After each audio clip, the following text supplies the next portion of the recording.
আসসালামু আলাইকুম। AZ world 24-এ আপনাদেরকে স্বাগত জানাচ্ছি। আমি মোহাম্মদ নাজমুল হক। ডিজিটাল বাংলাদেশ নামে দুর্নীতির মঞ্চ। পলকের আইটি পার্ক প্রকল্পে হাজার কোটি টাকার অনিয়ম ও দুর্নীতি।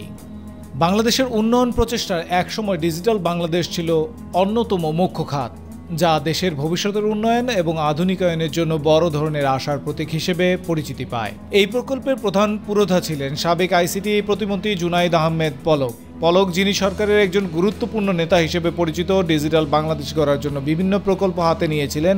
এর মধ্যে অন্যতম ছিল আইটি পার্ক প্রকল্প। তবে সময়ের সঙ্গে এই প্রকল্পগুলো বিভিন্ন কারণে প্রশ্নবিদ্ধ হয়ে ওঠে এবং তার বাস্তবায়নে নানা অস্থিরতা, দুর্নীতি এবং অনিয়মের কারণে তার সরকারের বিরুদ্ধে ব্যাপক সমালোচনার মুখে পড়েছে। বিশেষ করে পলকের নেতৃত্বে গড়ে তোলা আইটি পার্ক প্রকল্পগুলো এখন বিতর্কিত হয়ে পড়েছে।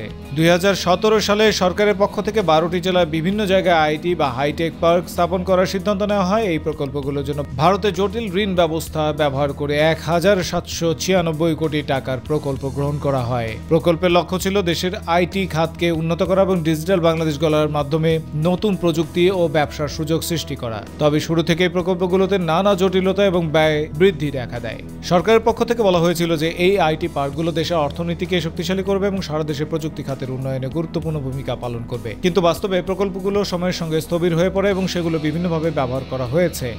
যেমন যশোরে নির্মিত আইটি পার্কের উদ্দেশ্য পুরোপুরি ব্যর্থ হয়েছে এবং সেখানে বর্তমানে কম্পিউটার মার্কেট বা রিসোর্ট স্থাপন করা হয়েছে। এর ফলে প্রকল্পের উদ্দেশ্য পূর্ণ হয়নি এবং যারা এতে বিনিয়োগ করেছিলেন তারা হতাশ হয়ে প্রতিষ্ঠান বন্ধ করে দিয়েছেন। প্রকল্পের বাস্তবায়নে যে অসংখ্য সমস্যার সৃষ্টি হয়েছে তা শুধু প্রকল্পের স্থবিরতার সীমাবদ্ধ থাকেনি, বরং এই প্রকল্পগুলোর ব্যয়ও বেড়ে গেছে।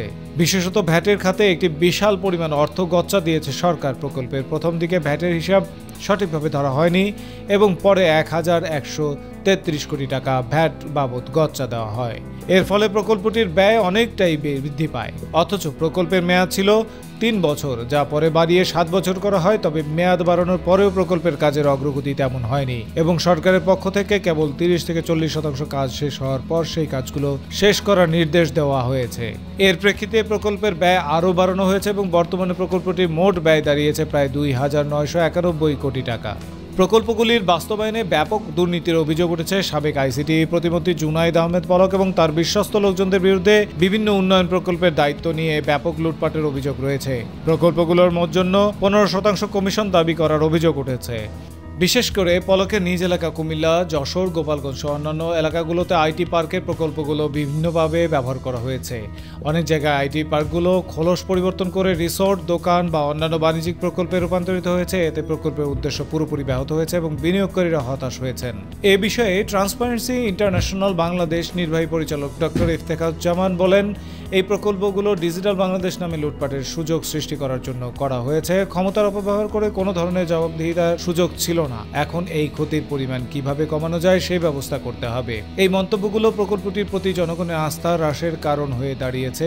এক সময় যে প্রকল্পগুলো দেশের উন্নয়নের প্রতীক হিসেবে তুলে ধরা হয়েছিল, বর্তমানে সেগুলো দুর্নীতির আখড়ায় পরিণত হয়েছে। উন্নয়নের উদ্দেশ্যে যা এখন শুধুমাত্র আর্থিক সুবিধা আদায়ের মাধ্যমে ব্যক্তিগত লাভের জন্য ব্যবহৃত হয়েছে বলে অভিযোগ উঠেছে।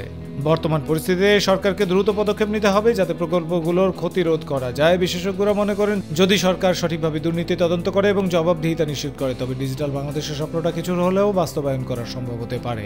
সরকারের উচিত আইসিটি খাতে আরও সঠিকভাবে বিনিয়োগের সুযোগ সৃষ্টি করা এবং জনগণের আস্থা পুনঃপ্রতিষ্ঠা করা।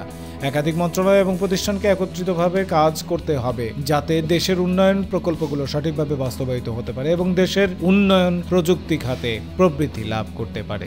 শেষ পর্যন্ত ডিজিটাল বাংলাদেশ প্রকল্পের যে স্বপ্ন দেখানো হয়েছিল তা বাস্তবায়ন করতে হলে আরও দায়িত্বশীলতার সাথে কাজ করতে হবে। দুর্নীতি, অনিয়ম ও রাজনৈতিক অপব্যবহার ছাড়া প্রকল্পগুলো বাস্তবায়ন করা সম্ভব নয়। এর জন্য প্রয়োজন আরও স্বচ্ছতা, জবাবদিহিতা এবং প্রতিটি পর্যায়ে সততা নিশ্চিত করা। ডিজিটাল বাংলাদেশ যদি প্রকৃত অর্থে বাস্তবায়িত হতে চায় তাহলে সঠিক পদক্ষেপ গ্রহণ করা ছাড়া তা অসম্ভব। এই ছিল এখনকার মতো। পরবর্তী সংবাদে আমন্ত্রণ জানিয়ে খবর শেষ করছি। আসসালামু আলাইকুম।